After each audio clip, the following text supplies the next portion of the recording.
One of the number one thing gardeners are doing wrong. Hi there, fellow gardeners. I'm here today to share some knowledge with you that will help you save time, money, energy, our thought patterns, all that.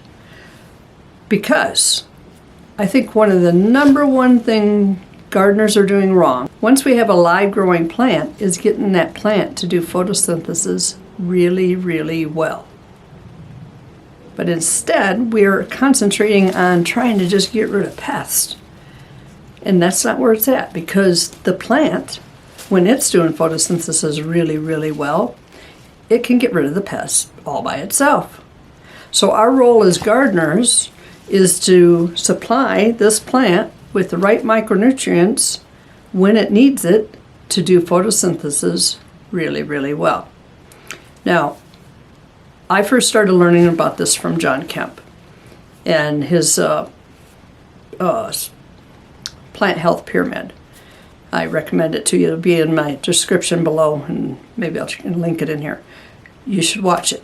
It does take about an hour of your time, but it will save you so many headaches once you can get it. Now, I heard him quote one time on one of his podcasts that anybody probably under 50 or maybe 60 has never seen a healthy plant in their life. I'm like, what? I'm like, I'm 64 and I grew up in a market garden, and I've seen tons and tons of plants that I thought was healthy. Well, come to find out, after digging into this deeper, he's talking about the plants not doing photosynthesis at a high level, so they can't be healthy. The only way they can be healthy is to get that photosynthesis machine running really good, right? And completing the proteins and completing the carbohydrates. When the plant doesn't do that, it's just kind of sitting there. And when he first started talking about it, and he said that the plant's not doing photosynthesis the whole time that it could be, and I'm like, what? In Montana, we have sunlight like crazy. Surely those plants are out there working hard every day. Well, guess what? They're not if they needed magnesium, or they needed zinc, or they needed calcium when they needed it and they wasn't getting it. The key micronutrients that it needs to do photosynthesis, if it doesn't get it when it needs it, it's not doing photosynthesis, right? We need it doing photosynthesis at a high level, so it's pumping out lots of root exudates, getting those microbes to help, and all kinds of things. So as gardeners, what do? Now, I don't like to give out recipes because that's against the regenerative thinking. But everybody puts pressure on me in these videos to say, what am I using, right? How do I still have green, healthy plants this time of year? Now, I am in the passive solar greenhouse, so that's a different environment than it is outdoors. But I'm using the products from the Bionutrient Meter Association. And you have to become a member to be able to buy their garden kit, but it's like $5 a month. And it's a great donation to a great cause. And then you can buy their garden kit. In their garden kit comes these raw minerals that you'd put out on your beds in the fall, or in your compost, or in your planting media if you're planting in pots. And then there's a liquid feed that comes with it. I'll put that in the description below too. A liquid feed with these key micronutrients that your plant needs. So your role as a gardener is to just get that on the plants once a week. I think it's a week to 10 days or something, it says on the label, that you need to be providing to the plant. You do that at their recommended rate. Don't put on extra. These are micronutrients that just need to be in the right amount. They've already did the science for us. We just need to follow the directions, right? Same way with John Kempf's Advancing Eco-Agriculture's planter solution. Same thing. Just follow the directions. And that's it. And then I pretty much sit back, and I actually enjoy seeing some aphids show up and seeing all the beneficial insects, because without the aphids, the beneficial insects can't really be in my environment. The black wasp needs the aphid to complete its life cycle. Ladybee, lacewings, hoverflies, all kinds of things are eating the aphids. right? We want those guys. So I'm going to show you some plants that one plant's doing photosynthesis really, really well. One that is obviously not. This is from 2022 growing season. And we're in a major drought and a major grasshopper infestation where I'm growing. We haven't had any rain since the first week of June, and in this footage it is September 9th.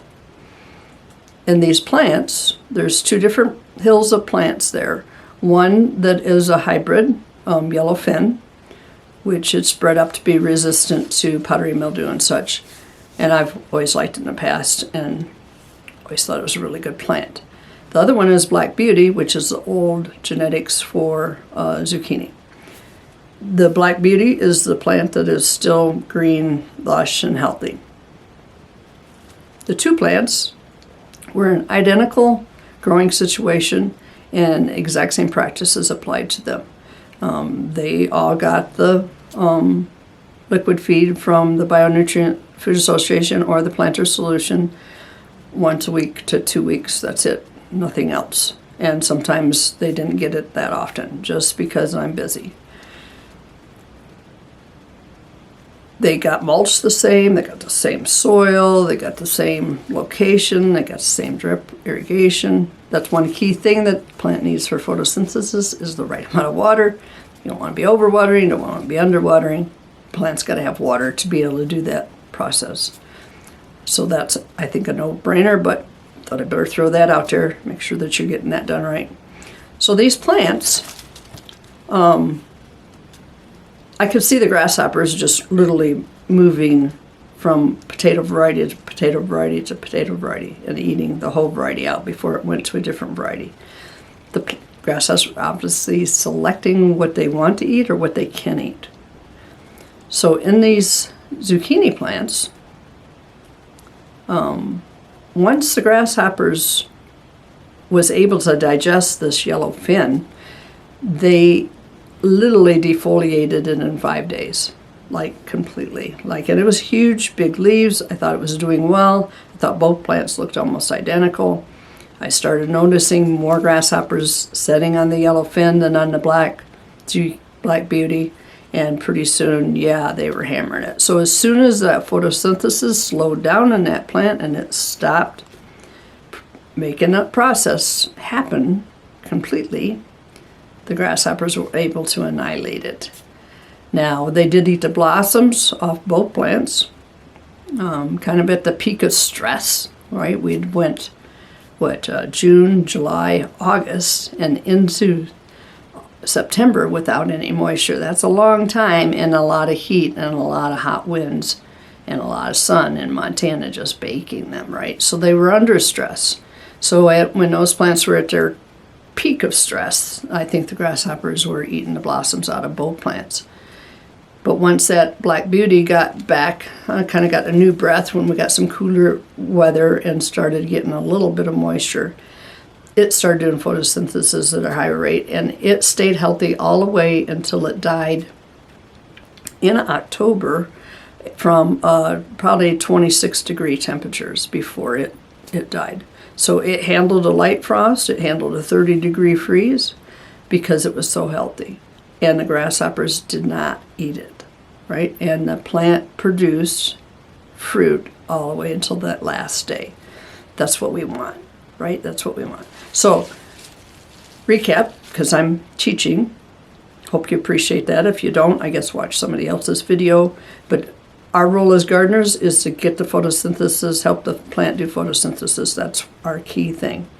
If we do that, then we shouldn't have to be spending as much time, money, and effort on the pest problem, especially not the lower level ones, or the aphids and whiteflies, things like that. The grasshopper and the flea beetle can be both difficult to deal with. Yes, very difficult. But we can get the plant healthy enough to not have them in its life, or at least not kill it. Well, I hope this has been helpful. I've seen lots of you have subscribed this week, and I am like, yay, you're awesome, and I highly appreciate it. And looking forward to more videos, and I promise we will get better and better videos, hopefully get right to the point to help you. So I hope it was help this week. Grow healthy. See ya.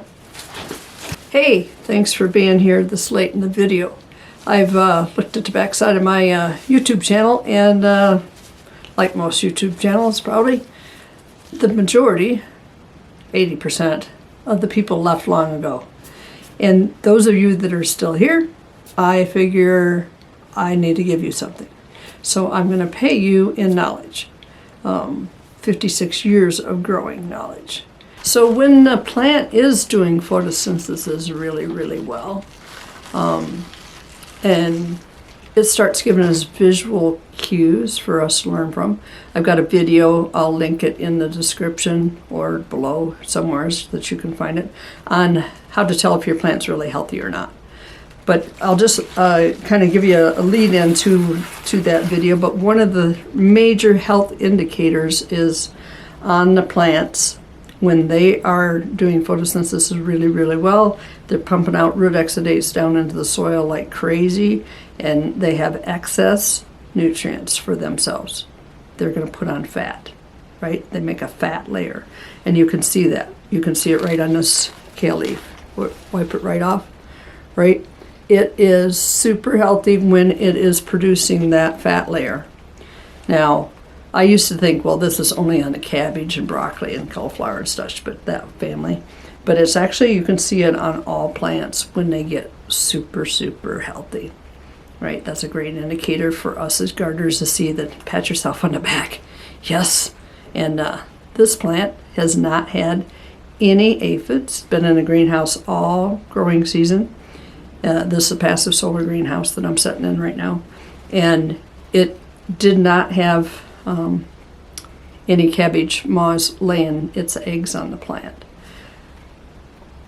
That's healthy, right? That is what we want, and that's what I want to be eating.